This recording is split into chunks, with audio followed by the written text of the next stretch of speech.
Shalom.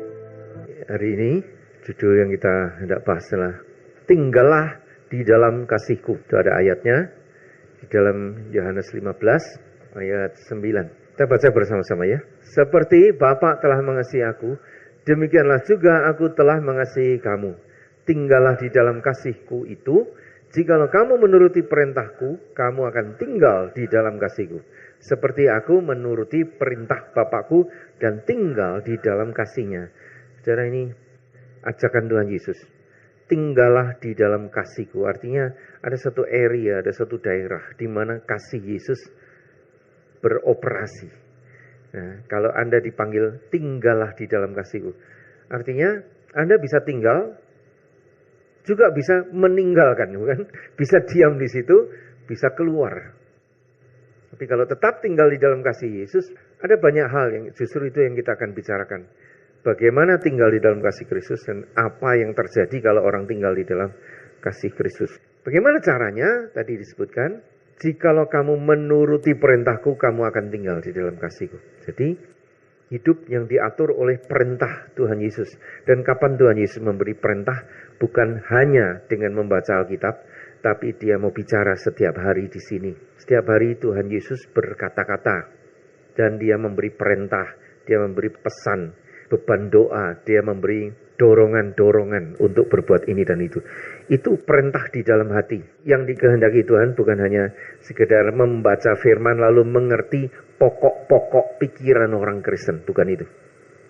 Tapi tiap hari mendengar dia ngomong langsung. Rema, bukan logos.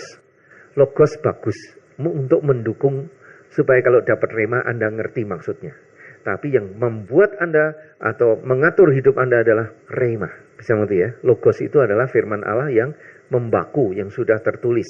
Yesus adalah logos karena firman Allah yang menjadi daging. Firman Allah yang ditulis sebagai Alkitab itu namanya logos ya, dalam bahasa Yunani, dalam bahasa Grikanya. Sedangkan rema adalah perkataan Allah yang bicara sesaat kepada seseorang. Dan tiap hari dia mau memberi rema. Bukan hanya kalau Anda lagi menghadapi kesulitan, lalu berdoa, Tuhan bicaralah. Lalu Tuhan jawab dan Anda bilang, saya sudah mendapat rema, jawaban dari Tuhan. Tapi nanti kalau kesulitan sudah teratasi, sudah tidak berdialog lagi dengan Tuhan. Balik lagi kepada logos saja. Tidak betul. Itu bukan orang Kristen. Ini Kristen dong-dongan itu loh, apa namanya? Kristen yang cuma sesaat-sesaat ya, kalau lagi butuh. Kristen yang betul adalah jadi dombanya Yesus yang mendengar suara gembalanya setiap hari. Amin.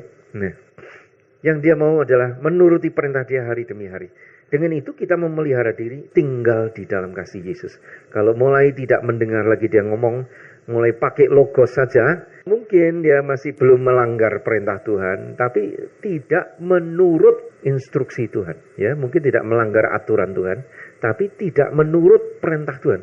Kalau satu hari Anda sih tidak berdosa, Anda tidak memikir buruk, Anda tidak mencuri, Anda tidak benci, tidak sakit hati atau tidak membalas dendam barangkali.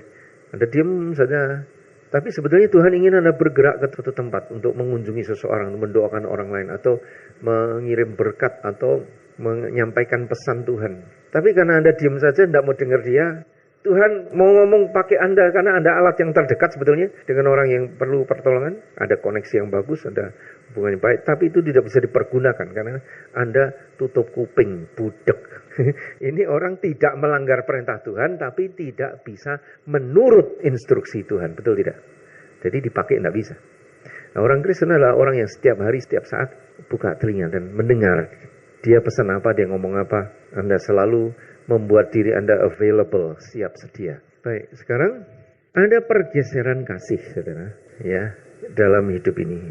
Ayat pertama bilang begini, 1 Yohanes 2 ayat 15, baca sama-sama. Janganlah kamu mengasihi dunia dan apa yang ada di dalamnya. Jikalau orang mengasihi dunia, maka kasih kepada Bapa tidak ada di dalam diri orang itu. Jadi di dalam hatimu, apa yang menjadi yang terutama? Kekasih itu adalah sesuatu yang paling utama di hatimu, betul tidak? Ya. Kalau Anda lagi jatuh cinta, waduh, segala sesuatu itu sang kekasih itu memenuhi hatimu terus menerus. Rasanya pengen ketemu, pengen ngomong, pengen towel, kemana apa gitu. Itu aja yang menggebu-gebu ya. Nah, oke. Yang menggebu-gebu di hatimu itu apa? Kalau yang menggebu-gebu itu hanya perkara-perkara duniawi, hal daging, hal duit, hal materi, hal kebanggaan, nama baik, atau perkara-perkara seperti itu, menggebu-gebu di sini, itu cintamu kepada perkara-perkara itu. Tapi kalau yang menggebu-gebu di dalam hatimu adalah Bapak, tiap saat pengen ketemu Bapakku, pengen ngobrol dengan dia, pengen cerita, pengen dengar, nah, itu orang dikatakan jatuh cinta sama Bapak, atau pengen ketemu Tuhan Yesus, pengen ngobrol, pengen cerita semua. Engkau jatuh cinta kepada Tuhan Yesus. Atau kepengen ngobrol sama Roh Kudus, tanya tentang hal-hal yang tersembunyi, dan selalu minta Roh Kudus memimpin ke dalam seluruh kebenaran. Cinta kepada Roh Kudus. Roma 8 ayat 8, 1, 2, 3. Mereka yang hidup dalam daging tidak mungkin berkenan kepada Allah. Jadi sekarang cinta kepada hal-hal daging, hal-hal dunia harus digeser kepada cinta kepada Dia. Supaya tinggal di dalam kasih Dia, mau tidak mau Anda harus menggeser kasih. Dan itu dapat dilakukan dengan suatu keputusan, dengan suatu tekad. Lalu Roh Kudus akan menolong Anda. Tapi kalau hatimu tidak punya tekad apa-apa, ya nganggur-nganggur saja, ya oh gitu ya. Tapi nantilah satu hari saya akan mencintai Tuhan sungguh-sungguh. Sekarang rasanya kok belum, not in the mood. Ini orang Kristen mood-moodan. Kalau moodnya lagi baik, dekat Tuhan. Kalau enggak, enggan mendekati Tuhan, enggan berdialog. Mengasihi Dia dan mengasihi firman-Nya. Saya berdialog dengan Allah Bapa dan satu hari Dia katakan ginilah, kasihilah aku dan firman-Ku. Aku mengirimkan roh anakku melalui perkataan-perkataan yang aku katakan kepadamu. Lebih besar kasihmu kepada firman-Ku, maka lebih besar pula kasihmu kepadaku akan bertumbuh. Jadi melalui firman yang Dia bicarakan di dalam hati Anda. Berapa banyak di antara saudara yang sudah mulai praktek sungguh-sungguh setiap hari berdialog dengan Allah Bapa atau Tuhan Yesus, mendengar suara Dia di sini? Berapa banyak? Anda praktek ya? Ya. Semakin Anda membiasakan diri, makin getol, makin senang, makin lama makin cinta kepada firman. Dan kalau firman itu, Anda makin cinta pada firman-Nya, lama-lama Anda mengenal pribadi yang ngomong itu, Anda makin cinta pada dia. Betul tidak? Ternyata dia ngomongnya selalu baik, selalu mengkoreksi, selalu membenahi, selalu mengangkat, selalu mendukung. Tidak ada sahabat yang lebih baik daripada Tuhan Yesus, Roh Kudus, Allah Bapa. Dan dalam banyak hal, saya mendengar Allah Bapa mengajar banyak hal. Ini seminar-seminar ini semua dapat bahannya dari mana? Saya buka telinga, dia yang ngoceh gitu loh. Bukan saya ngarang-ngarang, tidak. Sampai saya bingung sendiri, kadang-kadang ada hal-hal yang belum pernah kepikir. Tapi mengalir, dan ketika saya beritakan, tidak hanya menjadi berkat untuk saya, tapi banyak orang mendapat berkat. Kadang-kadang ada hal-hal yang sederhana, saya pikir, cuma gini tok. Tapi dia yang ngomong, saya ceritakan, ternyata banyak orang mendengar itu dan mendapatkan berkat juga. Jadi artinya menggeser kasih ke arah mana? Mengasihi firman-Nya, mengasihi Dia dan mengasihi firman-Nya. Dan Tuhan Yesus mengkaitkan dua hal ini. Baca Yohanes 14 ayat 23 ini. 1, 2, 3. Jawab Yesus, jika seseorang mengasihi aku, ia akan menuruti firman-Ku. Dan Bapakku akan mengasihi dia, dan kami akan datang kepadanya, dan tinggal bersama-sama dengan dia. Lalu terusnya, siapa saja yang tidak mengasihi aku, ya tidak menuruti firman-Ku, dan firman yang kamu dengar itu bukanlah dari aku, melainkan dari Bapa yang mengutus aku. Jadi itu caranya mengasihi Allah, mulai dengar firman dulu. Itu langkah yang paling simpel, dan itu yang sebetulnya satu-satunya dituntut oleh Tuhan Yesus dari hidup saudara. Kalau di perjanjian lama ada ayat ginilah, kasihilah Allah Tuhanmu dengan segenap kekuatanmu, dengan segenap akal budimu. Pokoknya Anda harus berusaha mengasihi Dia. Dan kasihilah sesamamu manusia seperti mengasihi dirimu sendiri. Tapi Tuhan Yesus mengkoreksi yang dua itu. Dua itu ringkasan dari 10 hukum Taurat, bukan? Dia bilang ini, kalau kamu hidup di dalam kasih, otomatis seluruh hukum Taurat itu sudah kamu lakukan. Ya, nah, zaman perjanjian lama, mengasihi Allah itu harus dengan segenap tenaga, dengan segenap kekuatan, dengan segenap akal budi. Artinya ngeden untuk mengasihi Allah. Tapi di dalam perjanjian baru, dengan jelas Tuhan Yesus mengatakan, dengerin aku ngomong aja. Aku mengirim firman-Ku ke dalammu, otomatis kasih itu tumbuh. Jadi kamu tidak kerengkelan, tidak usah ngeden-ngeden. asal mau duduk diam dengerin dia, itu kasihmu kepada firman-Nya tumbuh dengan sendirinya, kasihmu kepada Allah tumbuh dengan sendirinya. Simpel sekali, bukan? Apa susahnya? Duduk di kaki Tuhan, dengerin dia. Itu yang paling utama.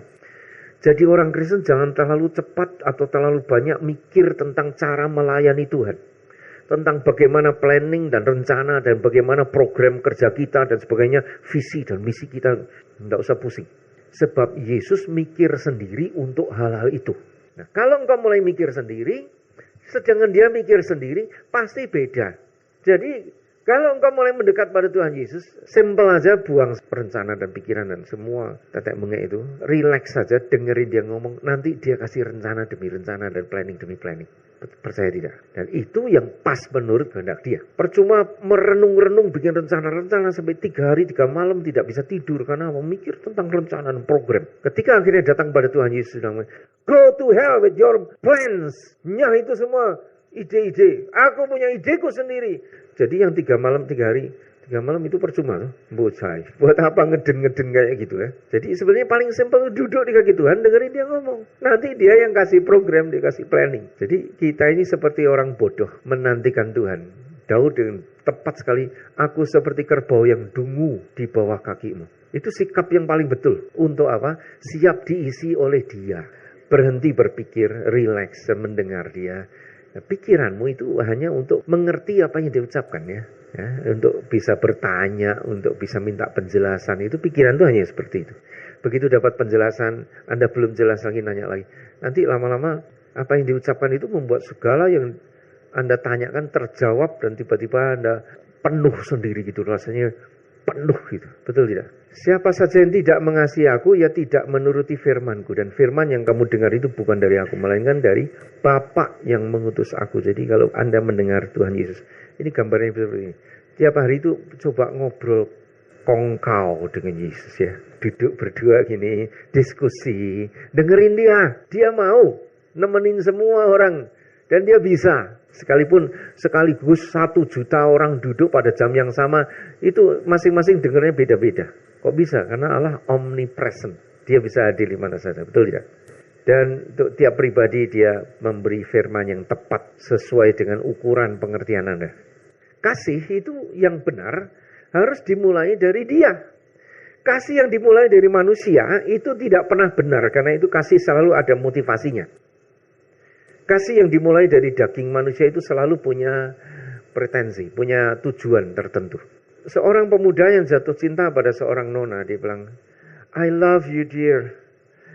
I really love you. I cannot live without you. Aku gak bisa hidup tanpa engkau. Lalu si nona tanya, kenapa gak bisa hidup tanpa aku? Karena aku sangat membutuhkan engkau. Sangat memerlukan engkau. Oh, jadi aku ini untuk memenuhi kebutuhanmu. Tanya itu orang-orang yang pada jatuh cinta itu kenapa? Karena dia butuh. Apa yang dia kurang, dia temukan dari orang lain, maka dia tangkap nih orang, kamu tak ambil ya, supaya memenuhi kebutuhanku. Sesudah masuk dalam diriku, awas kok jangan lepas. Karena aku butuh engkau, butuh engkau. Nah, nanti sesudah kebutuhan itu terpenuhi, satu saat dia tidak merasa itu sebagai kebutuhan lagi, dia dorong keluar nih, kamu nih ngapain kok ngintil aku aja? Karena sudah tidak perlu. Jadi kawin motivasinya apa? Butuh sesuatu yang ada pada pasangannya. Itu cinta begitu egois banget. Cinta yang dari manusia itu selalu dasarnya kepentingan diri sendiri. Nah, cinta yang benar itu asalnya dari Allah. Harus dia yang ngasih. Harus dia yang memulai kasih yang benar. Dan kasih yang mula-mula yang ditunjukkan, didemonstrasikan atau di start di percikan api yang pertama sehingga kasih melanda seluruh dunia. Itu ketika dia menyerahkan dirinya digantung di kayu salib. Firman Allah bilang, karena begitu besar Allah mengasihi si dunia ini sehingga dikaruniakan anaknya yang tunggal supaya barang siapa percaya pada dia tidak binasa tapi beroleh hidup yang kekal. Dan ini yang dipakai oleh Paulus kemudian menjadi motivasi daripada hidupnya. Kami telah mengerti sekarang bahwa karena satu orang telah mati untuk semua orang, itu artinya semua orang sudah mati di depan Allah. Dia mau mati supaya yang percaya kepada dia boleh hidup, tidak untuk dirinya sendiri lagi, tapi untuk dia yang telah mati dan menghidupkan kami. Jadi kasih dimulai dengan pengorbanan Yesus. Kasih dimulai dari keputusan Allah untuk menggantung anaknya di kayu salib. Dan ketika itu digenapi, maka kasih itu menyala di dalam diri orang percaya. Itu yang menggerakkan kami, kata Paulus, itu yang menggerakkan kami untuk memberikan diri kami, melayani Tuhan. Sehingga orang di dalam Kristus adalah ciptaan baru. Apa yang baru? Tidak lagi hidup untuk dirinya sendiri lagi, tapi untuk dia. Jadi motif egoisme itu egoistik. Itu dibuang. Sebab itu cinta palsu. Cintamu palsu. Cintamu palsu. Cinta daging itu palsu. Bukan cinta. Egois. Jadi nanti kalau pulang dari seminar ini, ada yang di jalan mampir kemana makan, minum di tempat gelap-gelap. Darling, I really love you. Nah yang satu mesti nanya, why? Because I need you. Tabok aja mulutnya. Cinta palsu. Nanti kalau kamu sudah terpuaskan kebutuhanmu, pasti aku dibuang. 1 Yohanes 4 ayat 19, saudaranya. Baca dulu, 1, 2, 3. Kita mengasihi karena Allah lebih dahulu mengasihi kita. 1 Yohanes 3 ayat 16, baca. Dengan inilah kita mengenal kasih Kristus, yaitu bahwa Kristus telah menyerahkan nyawanya untuk kita, jadi kita pun wajib menyerahkan nyawa kita untuk saudara-saudara seiman kita. Ini kasih itu dimulai oleh Yesus, sehingga sejak itu ada ciptaan baru. Yaitu ada manusia-manusia yang sekarang bisa mengasihi bukan berdasar egonya, bukan berdasar kebutuhannya, tapi berdasarkan karena cintanya Yesus kepada kita. Kita sekarang mencintai Yesus karena dia terlebih dahulu mengorbankan dirinya menebus kita supaya kita tidak dibuang ke neraka, mati binasa, tapi hidup untuk dia. Nah, kalau hidup untuk dia, dia nanti akan beri instruksi sehingga kita diajar kemudian mengasihi orang lain, memberikan atau wajib menyerahkan nyawa untuk sesama. Tapi nomor 1, terima kasih pada yang mati untuk Anda itu. Nah, sekarang saudara, Allah Bapa bilang begini kepada saya. Dia bilang ini, hanya ada satu dasar untuk datang kepadaku, yaitu kasih. Kasihmu akan menarik engkau mendekat kepadaku. Kasih adalah jaminan akan berkat, kuasa, kekuatan, wibawa, dan kemuliaan yang berkelanjutan. Pada umumnya orang datang kepadaku dengan berharap aku mengerjakan banyak hal untuk mereka. Sedangkan mereka menaruh hati mereka kepada hal-hal yang bersifat kedagingan. Aku muak dengan semua itu, tapi karena kasih itu lebih besar daripada apapun, maka aku tetap mengasihi mereka. Tapi barang siapa yang datang mendekat kepadaku, harus diajar bersikap yang benar harus diajar bersikap dengan yang benar. Aku ingin semua orang mengetahui hal ini. Jadi ini perasaan hati Allah Bapa. Kalau orang Kristen itu pada umumnya datang kepada Allah Bapa atau kepada Tuhan Yesus. Oh Tuhan, aku menghampiri Engkau. Tuhan, dengarlah doaku. Tuhan, lihatlah keadaanku. Tuhan, utangku banyak. Tolong lepaskan aku Tuhan dari hutang-hutang yang berat ini Tuhan. Tuhan, beri belas kasihan-Mu. Ulurkan tangan-Mu. Yang gitu-gitu. Itu artinya kalau yang namanya datang kepada Tuhan itu selalu ngemis gitu loh, heran. Selalu minta ini, minta itu. Banyak hal. Karena Engkau Tuhan mesti ngurusin aku dong. Katanya cinta. Tuhan, di manakah Engkau? Kalau Engkau sungguh ada, buktikan. Itu kan kurang ajar sekali. Jadi banyak orang datang kepada Tuhan dengan cara seperti itu. Padahal dia bilang ini, kalau Engkau betul-betul mengasihi aku, digerakkan karena mengerti bahwa aku telah lebih dahulu mengasihi Engkau. Kau mendekat padaku dan masuk di dalam kasihku. Kasihku itu jaminan untuk segala berkat. Itu jaminan untuk segala kuasa. Jaminan untuk segala kemuliaan. Hanya tinggal dalam daerah kasih saja, kamu sudah mendapatkan jaminan. Amin. Yang ia ingin kita lakukan, saudara. Anda sendiri tinggal dalam kasih dia dan mulai belajar mengajar orang lain. Supaya orang lain pun kalau datang kepada Allah dengan cara yang salah, Anda mulai benahi. Kalau datang sama Tuhan jangan gitu. Itu kalau kamu datang ke tepekong begitu. Selalu minta ini, minta itu, minta popi, minta pengan. Tidak. Allah itu maha kasih. Kamu mengerti cintanya dulu. Bahwa dia mau menebus engkau, dia mau membayar dosamu. Dia mau menanggung segala kutuk yang dalam hidupmu. Sebab dia memang ingin kau kembali ke dalam kasih. Yang semula, kasih Allah yang semula. Dan di dalam kasih itu, apa yang kau butuhkan semua dijamin. Jadi pertama tinggal dulu dalam kasihnya. Bukan minta ini, minta itu. Itu orang egois selalu gitu ya. Kegagalan untuk mengerti prinsip hidup dalam kasih ini berasal dari ketakutan akan kekurangan hal-hal yang mereka perlukan. Jadi rasa takut, jangan-jangan nanti saya tidak dapat ini, jangan-jangan saya kekurangan duit, jangan-jangan tidak ada yang nolong saya jatuh dalam utang, jangan-jangan tidak ada yang mau nolong. Jadi itu takut, serba takut. Pada siapa ya saya bisa berhutang, utang sama siapa yang tidak pakai bunga gitu loh. Tuhan tolong, Tuhan gerakkan orang kaya tetanggaku ini supaya dia mau menolong aku, ngutangin aku Tuhan. Aku mau utang atas namamu boleh ya Tuhan. Memanfaatkan Tuhan aja gitu. Padahal dia itu memang sediakan segala perkara yang ada perlu. Ya, jadi yang dia ingin orang itu datang dari motivasi yang betul, mengasihi dia, nomor satu. Nah, mereka selalu berhubungan dengan kesulitan keuangan. Mereka setiap saat ingin melihat bukti di daerah ini. Semakin mereka membutuhkannya, semakin sulit mereka mendapatkan uang. Saudara, ini suatu kebenaran. Semakin Anda membutuhkan duit, Anda makin sukar dapat duit. Mengerti tidak? Masa ngerti?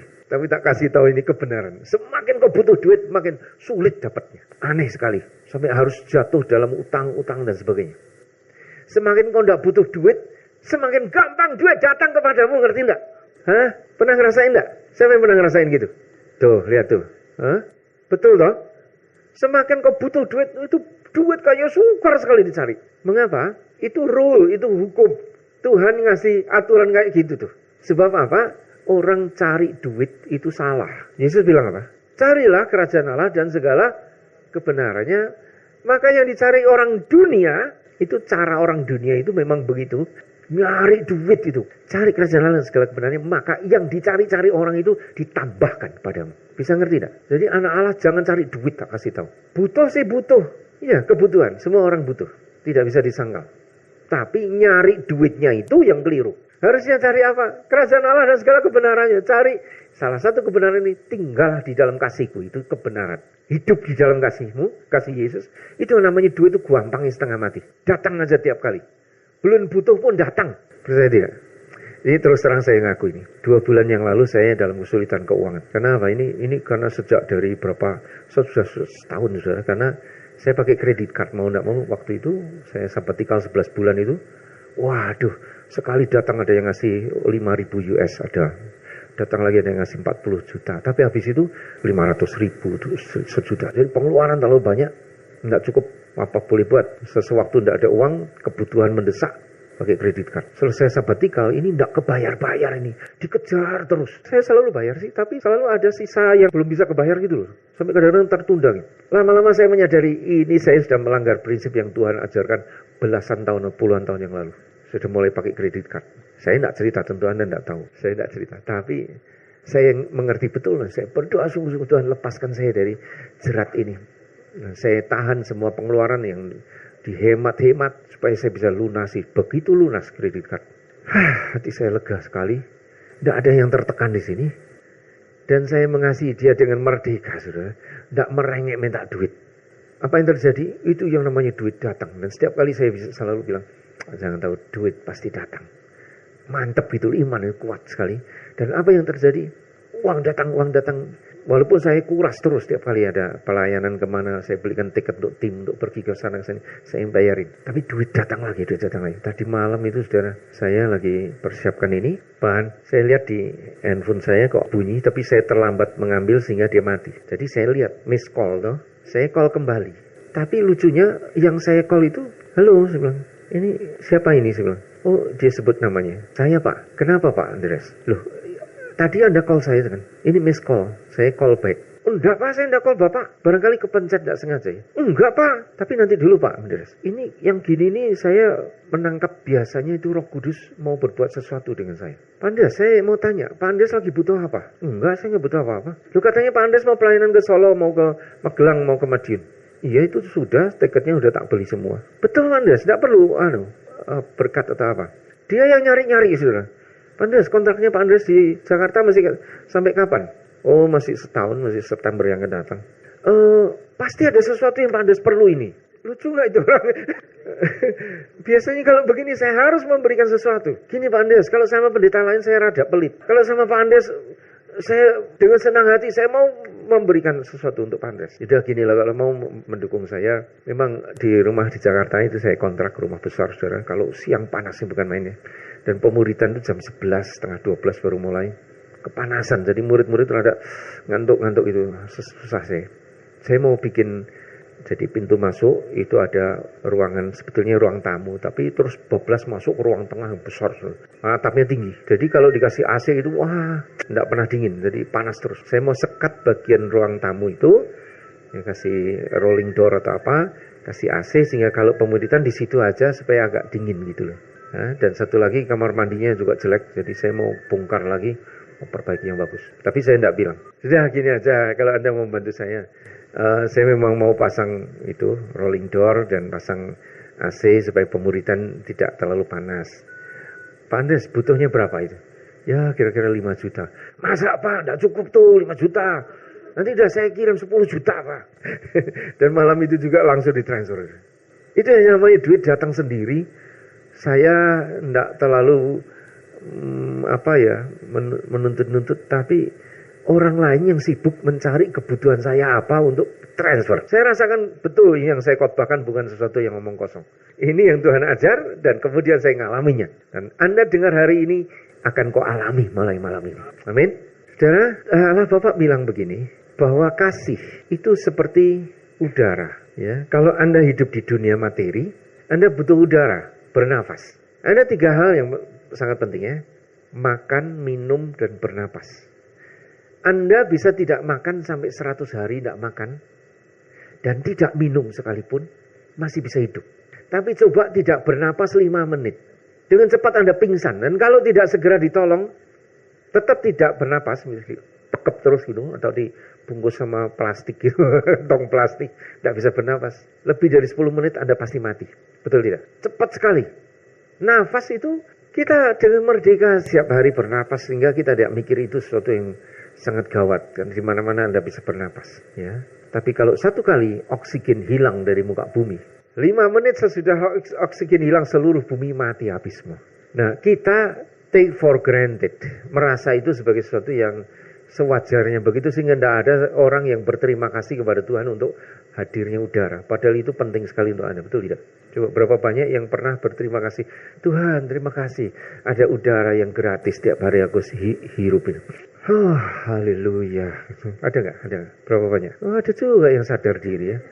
Nah, sesudah Anda hidup di dunia materi selesai, Anda akan hidup di alam roh terus, bukan? Ya, dan sekarang ini pun dalam masa peralihan, walaupun kau hidup dalam dunia materi, engkau sudah diajar oleh Roh Kudus, dilatih Roh Kudus untuk sudah mulai hidup di alam roh. Sebab alam roh adalah hidup yang benar, yang real. Alam materi itu hanya bayangan. Segala sesuatu sejak engkau mulai pindah ke alam roh, yang di dunia ini menjadi tidak terlalu penting. Betul tidak?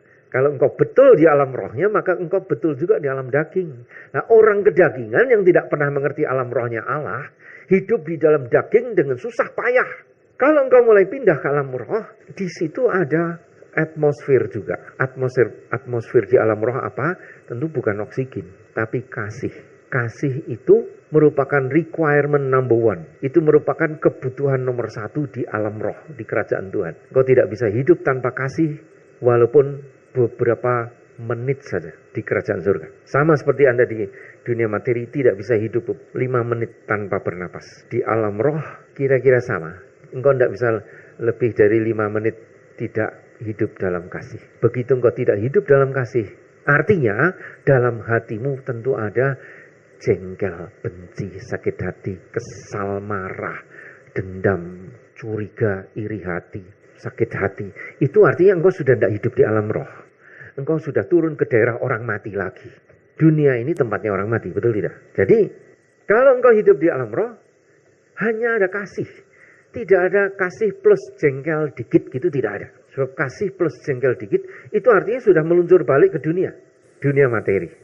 Nah, yang dikehendaki Tuhan Yesus, sejak engkau ditebus dengan harga yang mahal, dengan darahnya, engkau mau pindah daerah, tidak hidup dalam daging terus, tidak hidup dalam materi, tidak di dunia materi, tapi hidup di alam roh terus menerus. Itu keinginan dia. Maka dia bilang, tinggallah di dalam kasihku. Itu artinya, don't go away, don't leave this area. Jangan tinggalkan daerah kasih. Engkau tidak bisa hidup 5 menit tanpa kasih di kerajaanku, di daerahku ini. Sebab kau begitu 5 menit tidak mengasihi, artinya engkau sudah tidak lagi bernapas di dalam nafas kasih, tapi engkau bernafas di atmosfer beracun. Dendam, benci, sakit hati, geram, marah, kecewa, bingung, takut, stres, itu udara beracun. Amin. Jangan tinggal di daerah itu. Jadi waspada. Sama seperti Anda kalau tiba-tiba dibekap orang dari belakang. Sampai tidak bisa nafas. Anda meronta, bukan? Masa, aku serahkan jiwaku. Kehendakmu jadilah. Anda pasti meronta. Sebab Anda butuh nafas. Hal yang sama, kau mulai tidak ada kasih dalam hatimu. Kau harus segera meronta. Harus cepat menyadarinya. Membebaskan diri dari keadaan itu. Nah, orang tidak ngerti kalau dia keracunan itu tidak ngerti. Jadi lain kali kalau hatimu mulai diselundupi orang jengkel orang kayak begitu. Itu langsung tabok kepalamu sendiri. Pang, pang. Aku patut mati. Supaya sadar, supaya balik hidup. Ya, 1 Yohanes 4 ayat 8 baca. 1, 2, 3. Siapa yang tidak mengasihi, ia tidak mengenal Allah. Sebab Allah adalah kasih. Jadi, kasih itu sarana untuk kontak dengan Allah. Begitu engkau tidak mengasihi sedikit saja, kontakmu putus. Pasti putus. Engkau mulai duniawi. Dan kalau orang putus cinta dengan Allah, tidak sadar, ini bodoh sekali. Anda dapat berpuasa berhari-hari, tidak makan atau tidak minum, tapi Anda tidak dapat berhenti bernapas lebih dari beberapa belas menit. Demikian pula untuk tinggal dalam kerajaan Allah, Anda tidak dapat lebih dari beberapa belas menit tanpa bernafas dalam kasih. Berpuasa berhari-hari. Saya dari Solo itu ada oleh-oleh cerita saya bikin tim pelayanan di sana di Solo, ditampung di sebuah gereja yang pendetanya rupanya sudah kenal saya belasan tahun yang lalu ketika saya khotbah di Malang dulu. Nah, ternyata pendeta itu melayani di Kartasura, dia senang hati menerima saya. Jadi 10 hari saya khotbah di gereja dia. Di depan gereja itu ada tukang tambal ban, orang Bali, campuran Bali Jawa, Pak Agung namanya kalau nggak salah. Dia ikut seminar, lalu ketika diajar mendengar suara Tuhan dan sebagainya, paginya datang pelayanan pelepasan, kami layanan pelepasan. Dia cerita sebelum di layanan pelepasan, dia pernah cari kekayaan dengan bertapa di Laut Selatan, Solo atau Jogja lupa saya. Itu ada gua di mana orang bertapa mau ketemu Nyai Blorong. Ternyata ada puluhan orang bertapa di gua besar itu. Nah, dia harus berlatih dulu beberapa hari, tidak makan, dikurangi sampai akhirnya bisa tahan. Lalu kemudian start, dia puasa, tidak makan, tidak minum selama 110 hari. Tidak makan, tidak minum, masih bisa hidup. Ya. Nah, di tengah-tengah puasa itu dia ketemu Nyai Blorong.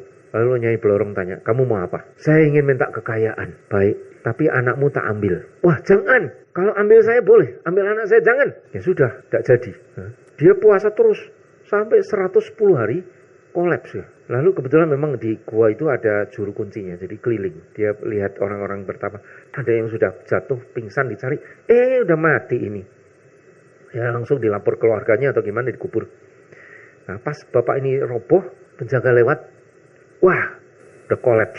Langsung dibawa lari ke rumah sakit. Di rumah sakit diinfus ya, bahkan ketulungan dia selamat hidup. Tapi sesudah sembuh, keluar dari rumah sakit, dia harus bayar rumah sakit ya. Bukannya tambah kaya, tambah bangkrut dia. Karena Nyai Blorong tak tolong dia lagi, karena anaknya mau diminta tidak dikasih. Jadi sudah payah gitu, makin rudin jadi tukang tambal ban di pinggir jalan. Tapi kemudian kami lepaskan dan sudah itu dia mulai dengar suara Tuhan. Ya, suara Tuhan. Yang saya mau sampaikan adalah bahwa ada orang bisa 110 hari tanpa makan, tanpa minum bisa hidup. Tapi kalau orang bekep ini 5 menit saja sudah langsung pingsan. Kalau bekep terus beberapa menit lagi mati dia. Mati ya. Anda tidak dapat lebih dari beberapa belas menit tanpa bernapas dalam kasih di kerajaan Allah. Orang Cina ini Master Tai Chi. Master Tai Chi. Chi itu tenaga, Chi itu nafas. Tapi kalau nafas itu dikumpulkan di dalam perut Anda, ini gerakan Tai Chi sebenarnya simple aja, seperti orang menari, rasanya seenaknya gitu, lalu tapi sambil melatih nafas. Jadi nafas itu masuk ke dalam perut, ditahan di sini, lama-lama jadi tenaga dalam. Kekuatan mengalir, kekuatan itu bertimbun, sehingga kalau berkelahi tinggal dikebut, gitu ada tenaga yang menabrak orang walaupun belum disentuh. Nah itu namanya urapan. Itu urapan. Jadi urapan bisa diambil dari udara. Nah urapannya orang Cina itu pakai Tai Chi. Itu dipakai untuk totok jalan darah, untuk apa? Untuk pukul orang, tapi juga untuk menyembuhkan orang. Jadi Chi itu tenaga, udara itu tenaga sebetulnya. Sama, kasih itu juga kekuatan. Kalau Anda bernapas di dalam kasih, dalam alam rohnya Allah, hatimu bersih, mengasihi Allah Bapa, mengasihi firman-Nya, ada kekuatan berlimpah-limpah. Otomatis imanmu naik. Dan kalau imanmu naik, ngomong apa aja jadi. Kepengen apa saja jadi. Kenapa? Ada power yang jauh lebih tinggi daripada tenaga chi. Jadi Tuhan Yesus seolah-olah tidak ngomong jangan cari chi, carilah kasih. Itu lebih besar, lebih menjamin daripada cari chi. Engkau paling-paling main tai chi terus ya. Paling-paling jadi master tai chi, nanti punya murid dapat uang dari sekolah tai chi itu. Jual apa? Jual ilmu silat. Tapi kalau engkau mengumpulkan kasih, ada tenaga yang luar biasa, ada power yang membuat yang namanya kebutuhan secara materi itu datang sendiri. Bisa mengerti, saudara? Jadi jangan kerengkelan urusan duit, jangan berusaha dengan sekuat tenaga mencari nafkah, cari kerja. Relax, reduce, kurangin. Mulai mencari kasih Allah, engkau akan mulai mengalir, ngambang, melayang di dalam kasih Allah, dan tiba-tiba semua yang kau butuhkan datang. Otomatis kau akan berhenti, tutup toko, otomatis kau gulung tikar. Buat apa? Itu buang tenaga, buang energi, buang waktu. Waktumu untuk apa sekarang? Mendengar dia ngomong, dan dia akan kasih instruksi sehingga waktumu bisa dipakai dengan sangat-sangat efektif. Waktu hidup yang pendek dipakai untuk menghasilkan buah bagi kerajaan surga. Amin. Kasih adalah kekuatan. Baca ya. Ini perkataan Allah Bapa kepada saya. Coba bunyikan. Kasihku mengalir dimanapun manusia dapat menariknya. Dan hasil dari mengumpulkan kasih di dalam mereka menghasilkan energi dan kekuatan yang dibutuhkan setiap orang. Energi apa? Spiritual energy. Tenaga roh. Tenaga dalam. Yang levelnya lebih tinggi daripada tenaga dalamnya Master Tai Chi. Ini yang tadi saya gambarkan. Kalau Anda bernapas dengan kebencian itu, di alam roh ada benci, dendam, sakit hati, sebetulnya engkau bernapas udara yang kotor, udara yang beracun. Baca Galatia 5 ayat 19. Perbuatan daging telah nyata, yaitu percabulan, kecemaran, hawa nafsu, penyembahan berhala, sihir, perseteruan, perselisihan, iri hati, kemarahan, kepentingan diri sendiri, percekcokan, perpecahan, kedengkian, bermabuk-mabukan, pesta pora, dan sebagainya. Terhadap semuanya itu kuperingatkan kamu seperti yang telah kulakukan dahulu, bahwa siapa saja yang melakukan hal-hal demikian tidak akan mendapat bagian dalam kerajaan Allah. Jadi otomatis kalau hatimu terisi hal-hal seperti itu, engkau keluar dari kerajaan Allah. Engkau keluar dari hadirat Allah. Engkau keluar dari kasihnya Yesus. Engkau keluar dari kasihnya Allah Bapa. Ya, itu bernapas dalam atmosfer yang beracun. Megap-megap. Saya bingung nyari gambar apa yang pas ini. Kebetulan ada orang megap-megap gini.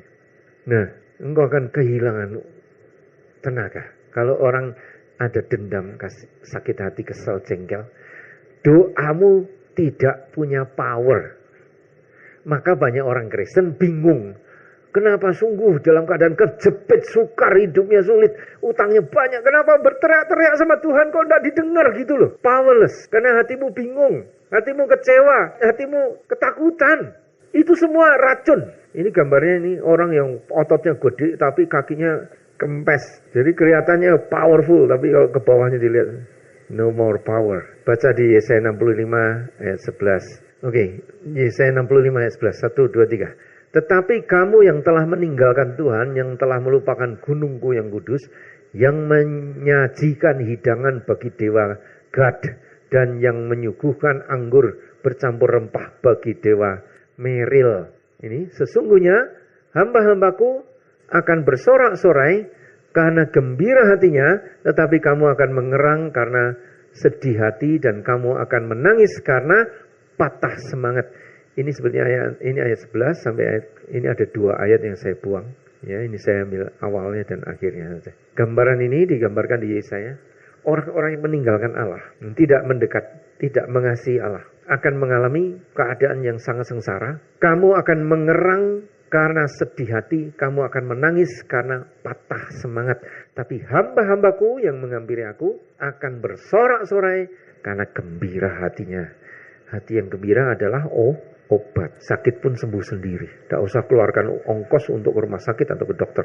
Hidup tanpa obat. Pilih mana? Dijaga kesehatan tapi kontrol terus ke rumah sakit. Kontrol terus ke dokter spesialis ini, spesial jantung. Apalagi gitu yang gitu. Kontrol terus. Saya barusan check up. 1 minggu 3 kali check up. Tapi sehat Pak sekarang. Saya selalu sehat karena selalu dikontrol sama dokter. Itu duit berapa banyak pergi ke dokter. Biarinlah dokter itu cari makan dari orang-orang kafir gitu loh. Jangan dari anak-anak Allah. Malah nanti kalau dokternya kecapean sakit, carinya anak Allah. Didoain sembuh. Berapa banyak dokter tak doain. Bukan saya butuh dokter, dokternya butuh saya. Dan lebih cepat. Dan tidak usah bayar. Free. Sekedar untuk memberitahu pada mereka bahwa ada Allah yang mengasihi. Allah itu mempunyai sistemnya sendiri. Sistem ini dapat diandalkan. Amin. Nah, kalau orang keracunan hatinya dengan dendam, kesel, jengkel, powerless, doanya tidak ada kuasa. Kalau engkau hidup dalam kasih Allah, itu sukacita. Di dalam dirimu ada kekuatan. Doa itu punya power. Doa itu menghasilkan sesuatu. Entah doa kepada Allah Bapa atau mendoakan orang lain. Doa itu ada power. Perkataanmu punya kuasa. Amin. Ini junk food. Rakusnya bukan main. Ini perkataan Allah Bapa pada saya. Kegagalan mengerti prinsip hidup dalam kasih ini berasal dari ketakutan akan kekurangan apa yang mereka perlukan untuk hidup ini. Selalu berhubungan dengan kesulitan keuangan. Selalu minta bukti di daerah ini. Semakin membutuhkannya semakin sulit mereka mendapatkan uang.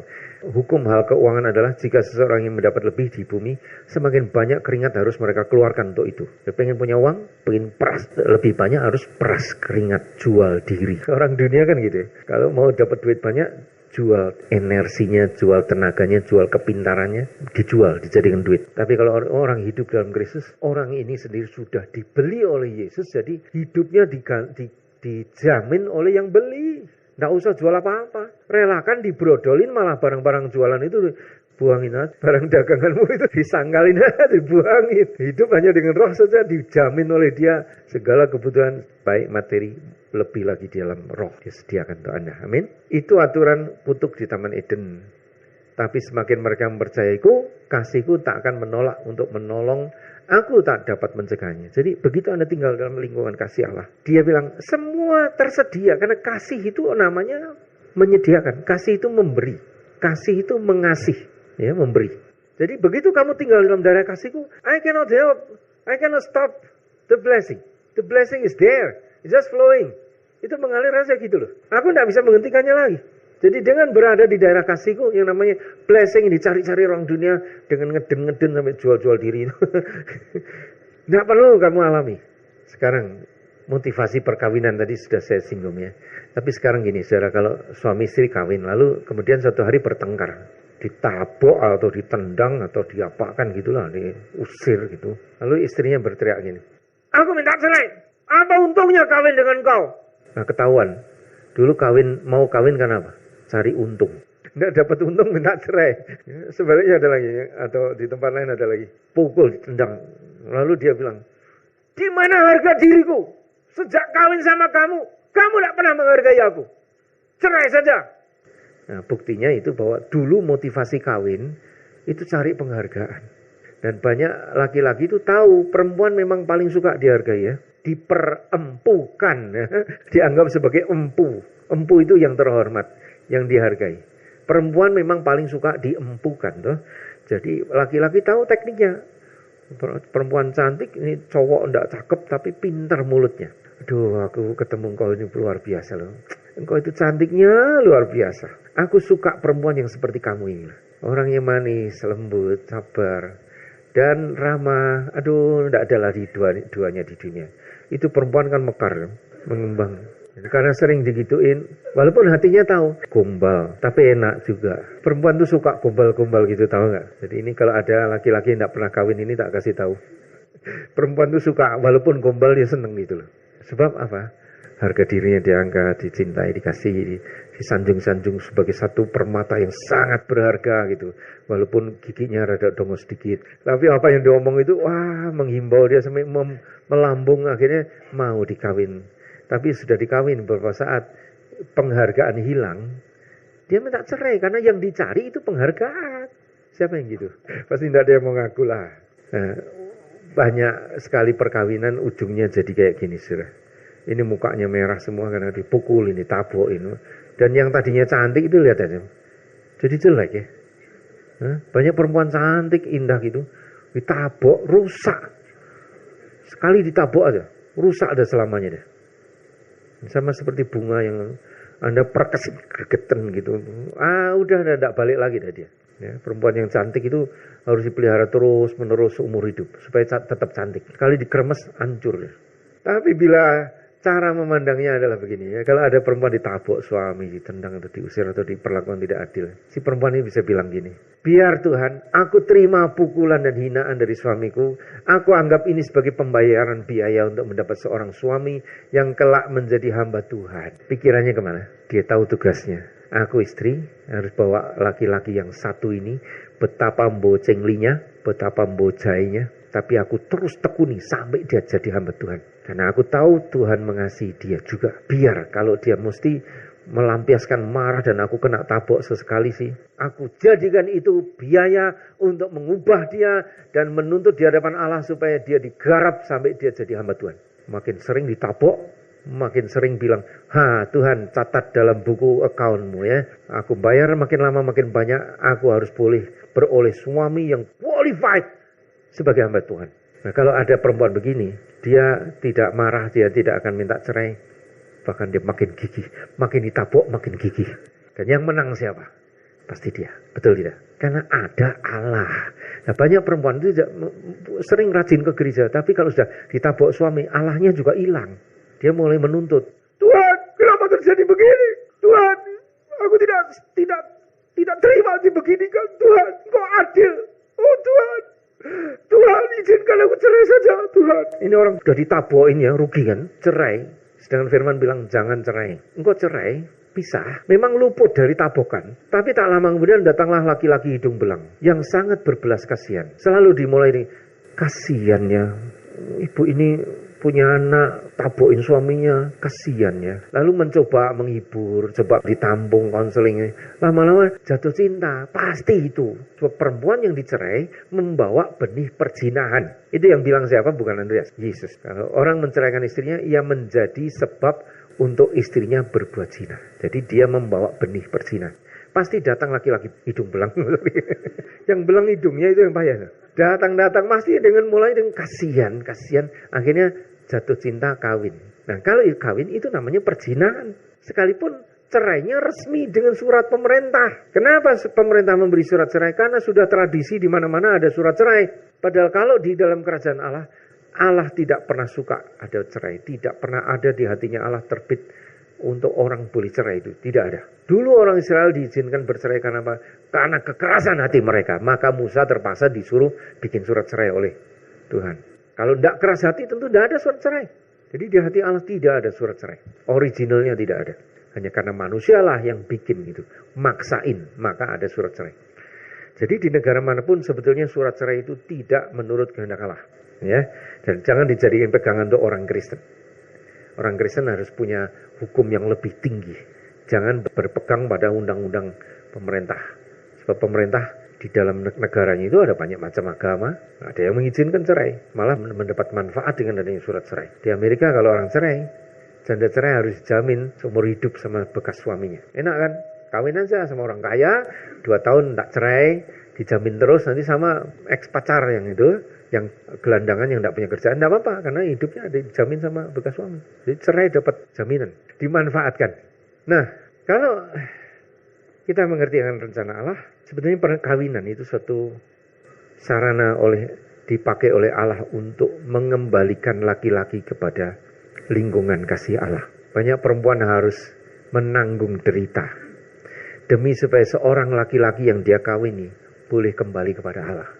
Jadi kalau engkau wanita yang tadinya cantik, manja sekali, ingin happy, tapi begitu engkau mendengar kasih Yesus dan bertobat, ketahuilah engkau diizinkan jadi cantik atau menarik demi satu orang laki-laki saja untuk dibawa kepada Yesus Kristus. Dan tentu kalau engkau menghasilkan anak-anak, ada banyak lagi nanti laki-laki, anakmu sendiri, itu pun harus dibawa kepada Yesus. Dulu perempuanlah yang menjatuhkan laki-laki, betul ya? Hawa lah yang menyebabkan Adam jatuh, nah sekarang keturunan Hawa yang harus menebus itu. Kalau engkau punya sikap kasih seperti ini, engkau akan menang dan tidak usah bercucuran air mata. Ya sedih-sedih sih oke, tapi tidak usah sampai pahit hati sampai pengen cerai, tidak usah. Dan perempuan yang berdiri seperti ini pasti dia mempunyai, dibela oleh Allah dan pasti menang. Orang yang hidup di dalam kasih itu bebas dari satu unsur yang jahat ini, ketakutan. Takut itu jahat sekali. Itu udara paling beracun, takut ya. Fear, no way. Saya temukan di website ini ada gambar gini. No fear. 1 Yohanes 4 ayat 18. Baca 1, 2, 3. Di dalam kasih tidak ada ketakutan. Kasih yang sempurna melenyapkan ketakutan. Sebab ketakutan mengandung hukuman. Dan siapa yang takut, ia tidak sempurna di dalam kasih. Jadi perhatikan ayat ini semacam rule, semacam dalil. Kalau engkau masih takut, Anda harus berdialog dengan Tuhan dan tanya Tuhan, Tuhan, kenapa saya masih mengalami ketakutan? Pasti kasih-Mu belum sempurna. Pasti ada sesuatu yang menggores dalam batin-Mu. Entah dulu pernah ditolak, pernah dimarahin, pernah dianggap sepi oleh orang tua atau semacam itu ya. Ada luka batin. Maka orang itu sebentar takut ini, sebentar takut itu. Ada takut hanya tertentu saja, daerah tertentu saja. Pasti ada luka di situ. Kalau engkau mengasihi Allah dan mempercayakan diri kepada Dia, kasih-Nya meliputi Anda tidak pernah takut apapun. Kalau Dia perintahkan Anda pergi ke tempat yang sangat berbahaya sekalipun, karena engkau mencintai Dia, Anda bilang, Tuhan, aku mencintai Engkau, sangat mencintai Engkau, mati pun aku rela untuk Engkau. Disuruh ke tempat yang sangat menakutkan, dia tidak takut. Betul tidak? Takut apa? Mati juga nggak takut. Kalau dia yang perintah, asal dia puas, I'll go there. Aku akan pergi ke sana. Yesus mengasihi Bapaknya ketika disuruh mati di kayu salib dengan cara yang sangat mengenaskan. Dia memang bergumul, Bapak kalau boleh lalukan cawan ini.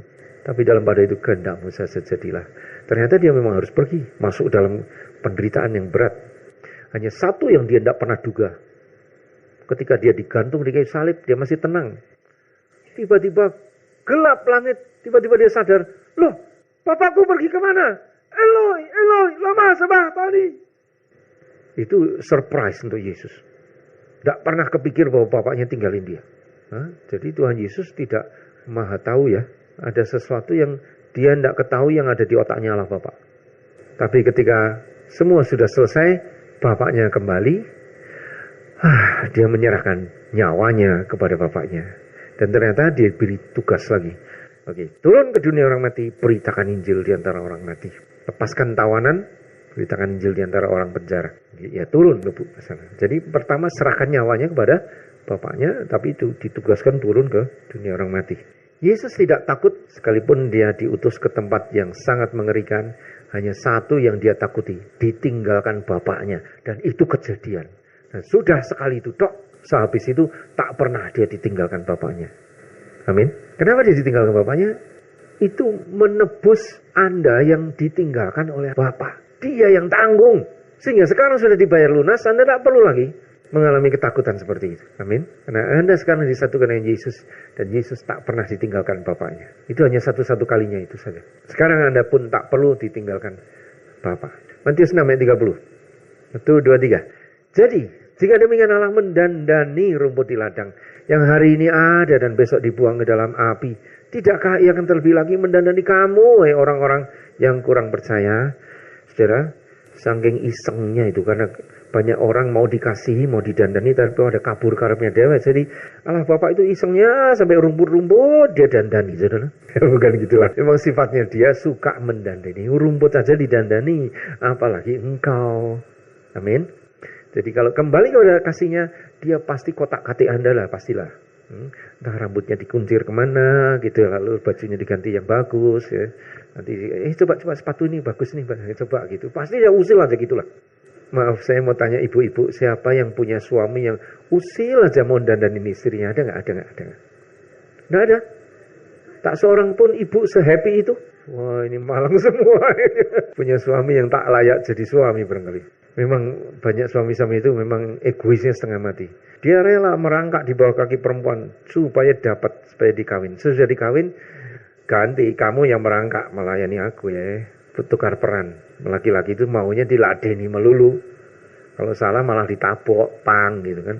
Banyak laki-laki itu kurang ajar. Tak tahu diri. Tapi Allah Bapak enggak kayak gitu loh. Allah Bapak itu suka dandani anak-anaknya. Utak-utak, kolak-kulik terus gitu loh.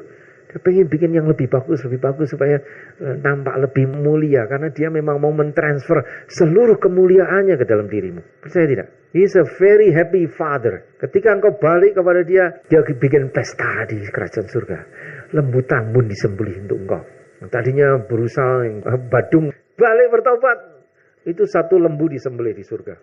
Percaya tidak? Yang ngomong siapa itu? Tuhan Yesus. Love provides. Saya ambil bahasa Inggrisnya karena bahasa Indonesia kurang enak. Kasih itu menyediakan, ya, boleh begitu. Love provides. Kasih itu selalu menyediakan, ya.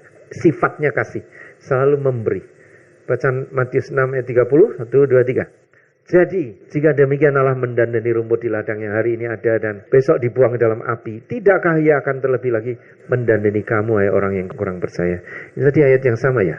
Ini, ya, gambarkan dengan cara yang lain. Anda kenal istilah ini, Jehovah Jireh atau Jehovah Jireh. Bahasa Inggrisnya Jehovah Jireh.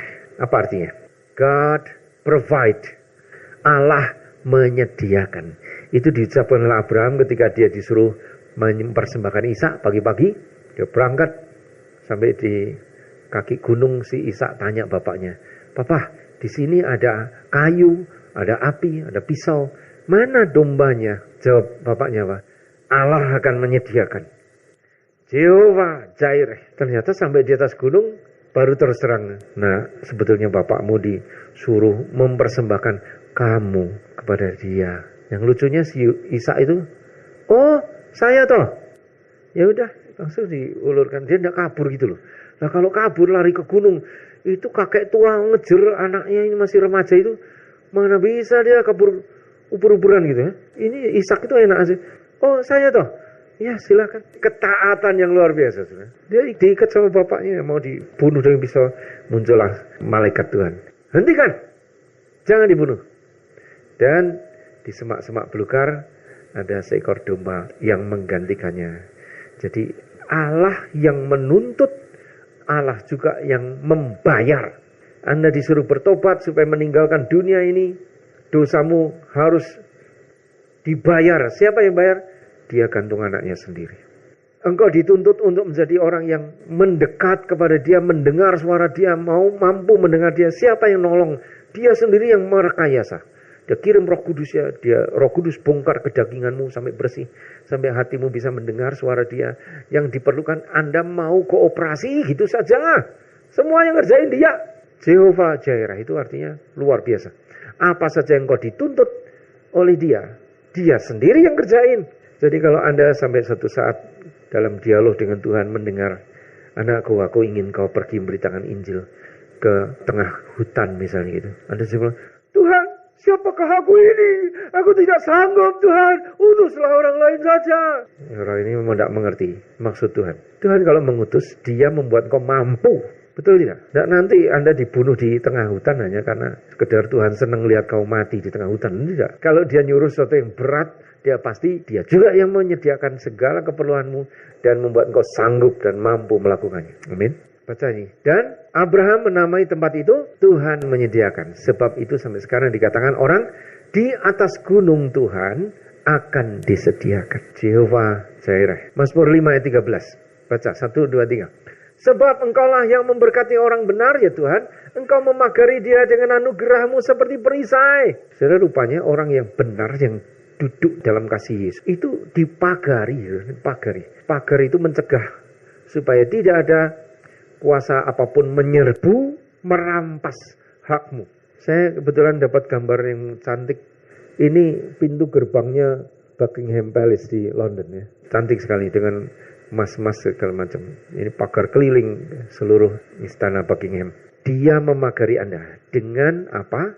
Dengan anugerah sebagai perisai. Jadi orang yang tinggal di dalam kasih Allah, di dalam kasih Yesus, itu dipagari dan selalu ada dalam anugerah. Selalu ada dalam anugerah. Selalu.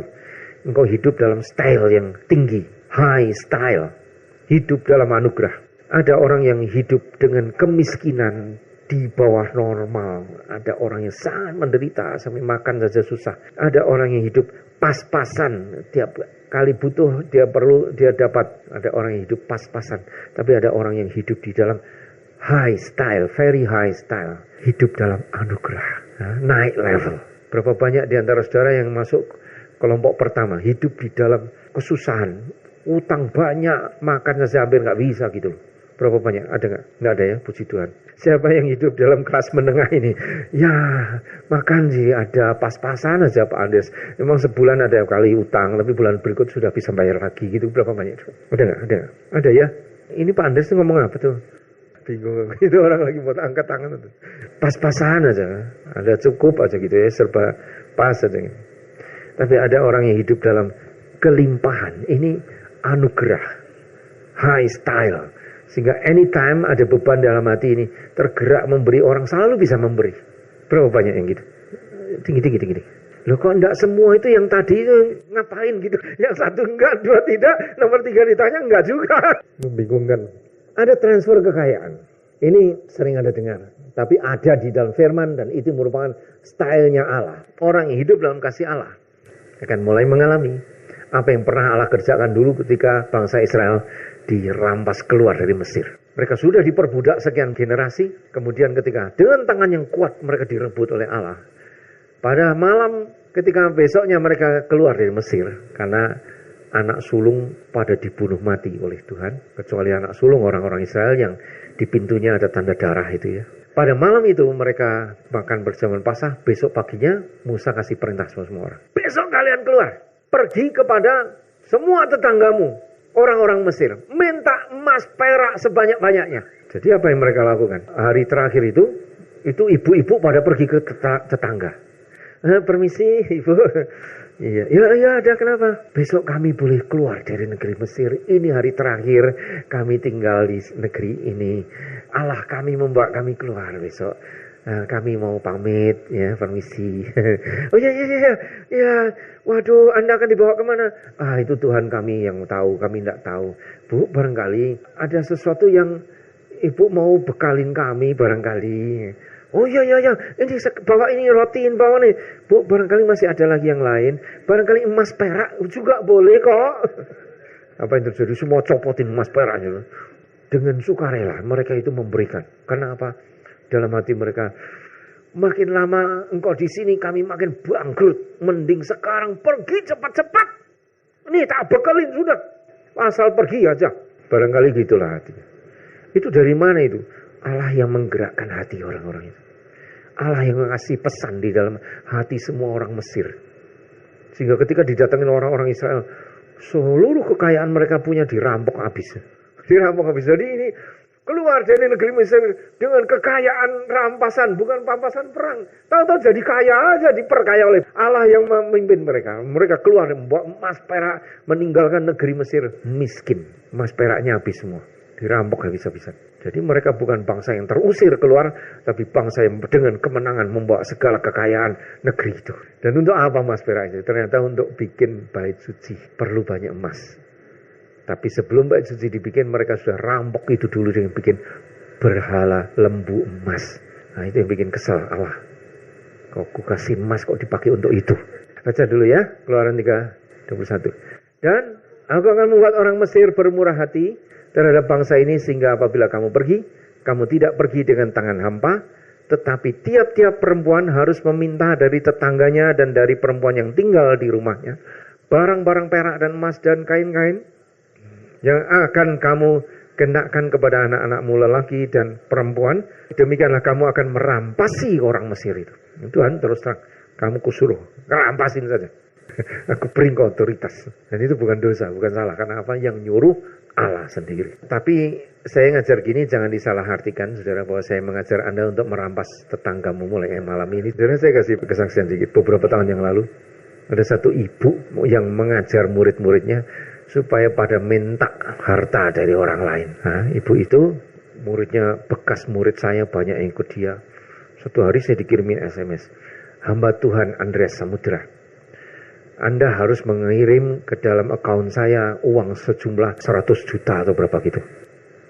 Dan Anda harus mendengar firman Tuhan dan mentaatinya sebagai penebusan dari apa gitu loh. Saya kaget, ini siapa ini orang itu? Saya biarkan saja. 3 hari kemudian muncul lagi. Dan 4 hari kemudian orang lain ngirim bunyinya serupa. Jadi ada 2 atau 3 orang yang ngirim. Jadi saya tahu ini pasti murid dari satu kelompok guru yang mengajar sesat. Mereka cari siapa nama yang bisa dikontak. Saya jengkel sekali, saya balas. Siapa yang mengajar Anda? Lalu balas lagi. Kalau engkau tidak taat, maka hukuman Tuhan akan tertimpa atasmu. Ya, apa yang terjadi? Itu gurunya itu tidak lama kemudian jadi sangat ekstrim. Saya akhirnya tangkap polisi. Kalau engkau hidup dalam anugerah Allah, dalam kasih Allah, Allah memang punya rencana seperti itu. Sebab banyak ayat tentang ini. Salah satu yang ini Allah Bapa bicarakan pada saya ini.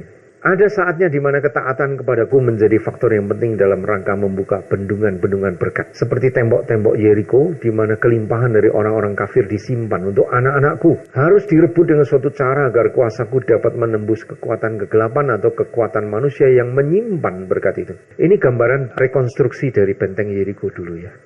Jadi rupanya Yeriko itu letaknya di atas bukit gitu. Di atas dibangun benteng, di sini kota. Orang berdagang dan banyak kekayaan tersimpan di situ. Kenapa dibangun benteng? Tentu banyak kekayaan. Untuk melindungi dari rampok, betul tidak? Jadi kota ini kota aman untuk berdagang. Nah, Yeriko memang tempat yang sangat strategis untuk orang melakukan bisnis di sini. Jadi ada 2 level. Jadi dari jalanan, orang harus naik ke satu plane atau tempat terbuka gini. Jalan menembus sini ada pintu gerbang masuk. Nah, apa yang dilakukan oleh orang Israel waktu itu? Mereka naik ke sini dan kelilingi tembok ini di atas dataran ini sehingga temboknya runtuh. Ini omongan Allah Bapa kepada saya. Untuk bisa meruntuhkan ini diperlukan ketaatan. Mereka harus kelilingi tembok itu 7 kali. Dan pada hari ke-7, 7 kali lagi berkeliling. Maka akhirnya temboknya brodol, runtuh begitu saja. Kuasa Allah seperti dikonsentrasikan di kota itu. Dan kalau saya membayangkan selama 7 hari itu masa untuk malaikat Tuhan kirim banyak-banyak saudara. Transportasi dari surga ke bumi itu, wah banyak-banyak gitu. Lalu malaikat pada ngumpul di keliling tembok-tembok ini loh. Pada siap-siap pada hari ke-7 mereka keliling 7 kali. Makin banyak datang malaikat berjubel-jubel di tembok-tembok itu ketika mereka tiup trompet, itu mereka bilang, holopis, kontol baris, robohlah temboknya. Jadi malaikat dorong itu, ada yang dorongnya dari, ya mesti satu arah semua ya, dari luar ke dalam atau dari dalam keluar gitu, roboh. Tinggal orang Israel serbu masuk dan merampasi. Tuhan sudah atur, kamu jangan ambil barang-barang Yeriko, tidak. Hanya emas perak itu rampas untuk diserahkan ke tangan Tuhan. Nah, satu orang mengambil emas perak dan baju dari Siniar, baju sutra, dibawa lari, masuk ke perkemahannya, lalu dia balik lagi ke kota itu, bunuh-bunuhin orang. Itu ternyata menjadi barang tumpas yang menyebabkan keluarga orang ini, Achan namanya, ditumpas seluruhnya. Sampai seluruh keluarga itu dilemparin batu di lembah Akor. Ya. Achan, istrinya, anak-anaknya, kambing-kambing, domba, sapinya, semua ikut mati barengan ditimbah batu karena melanggar perintah Tuhan. Padahal ini memang tempat mas perak. Tapi mas perak untuk siapa? Tuhan mengambil untuk kepentingan dia sendiri di bait suci. Dia mau bikin bait suci. Dia rampasin. Tapi ini contoh yang kedua, bahwa ada saatnya di mana Allah suruh orang Israel dengan ketaatan saja nuruti. Tuhan mau ambil kekayaan orang kafir. Dan ini peristiwa-peristiwa seperti ini tidak hanya terjadi di dalam masa perjanjian lama. Ini terjadi di masa perjanjian baru. Anda tidak terlalu harus hidup bergantung kepada mengeluarkan keringat. Biarkan orang-orang kafir yang belum mau percaya Tuhan itu banting tulang, keluarkan tenaganya, jual diri, ngumpulin harta. Itu untuk diberikan kepada anak-anak Allah sebetulnya. Nanti ada satu cara di mana Allah bikin tiba-tiba saja kekayaan orang fasik itu dipindahkan ke dalam perbendaharaan anak-anaknya, anak-anak Allah. Jadi jangan selalu hanya berpikir dengan satu metode saja. Kalau cari duit itu harus banting tulang. Itu orang Cina itu namanya. Orang Cina itu di seluruh dunia mikirnya cuma gitu aja. Kalau tidak kerja mana bisa lu makan. Kalau mau makan kerja, banting tulang. Ada cara lain ya. Begini saudara, ada sedikit koreksi. Saya mulai pakai address ini. Alamat depannya sama, andreas.smdr@gmail.com. Kenapa? Karena yang lama cbn.net.id sudah penuh sama spam. Wah, tobat sudah. Jadi kalau ada yang mengirim email, ganti saja sekarang, mulai ganti gmail.com. Baik, saudara. Jadi hari ini, saudara mendengar, hidup dalam kasih Allah itu adalah cara di mana Anda dipelihara dan betul-betul dalam kasih Dia. Anda tidak perlu khawatir tentang yang namanya duit, tidak perlu khawatir tentang namanya pemeliharaan. Anda otomatis dipelihara Allah. Berapa banyak di antara saudara, saya tidak tahu, yang punya masalah dengan keuangan, masalah utang, masalah tidak bisa bayar cicilan rumah, tidak bisa bayar cicilan mobil, motor. Otomatis Anda dengan sendirinya jadi gelisah, jadi resah, jadi tertekan. Saya beritahu engkau sedang keracunan. Ya, minta ampun kepada Tuhan. Tuhan, saya minta ampun karena saya jatuh dalam hutang. Ya, dengan satu cara atau lain. Tapi sekarang saya mau bertobat, lepaskan saya dari hutang. Sekarang saya lepaskan beban saya, aku buang khawatir dan cemas. Aku buang sakit hati dan kesel. Aku buang jengkel dan amarah. Aku buang dalam nama Yesus. Mari Roh Kudus tolong aku, bebaskan dari semua rasa sakit hati, kesel, jengkel, ketakutan. Takutan juga. Dan penuhi aku dengan kasih Allah. Lalu Anda mulai menyembah Tuhan sampai tiba-tiba terangkat dan lepaskan Roh Kudus yang membebaskan Anda. Lalu terus pertahankan hidup dalam kasih. Mengasihi Allah. Dan beri waktu untuk dia, dengar dia ngomong tiap hari. Apa yang terjadi? Engkau akan diangkat cepat-cepatnya. Cepat sekali. Tuhan akan angkat. Sehingga engkau bisa membayar utang-utang. Anda bisa membayar semua yang Anda harus bayar. Nah, begitu lolos, jangan utang lagi. Jangan utang lagi. Dan selebihnya mulai Anda akan melihat bahwa yang namanya berkat itu datang. Alasannya macam-macam. Apa saja Tuhan bisa pakai untuk mengalirkan berkat dalam hidup Anda. Ya. Tapi yang penting jaga persekutuan pribadi dengan Allah. Kasih pada firman-Nya, kasih pada Allah. Itu way out yang paling bagus. Jadi bisa datang, boleh minta di lain pelepasan juga boleh. Tapi sebetulnya dilepas-lepasin kalau pattern hidupnya masih sama seperti dulu. Nanti jatuh lagi dalam utang lagi. Ya, bikin capek orang aja. Tidak boleh minta ditengking. Padahal harusnya patternnya diganti. Hidup dalam kasih. Amin.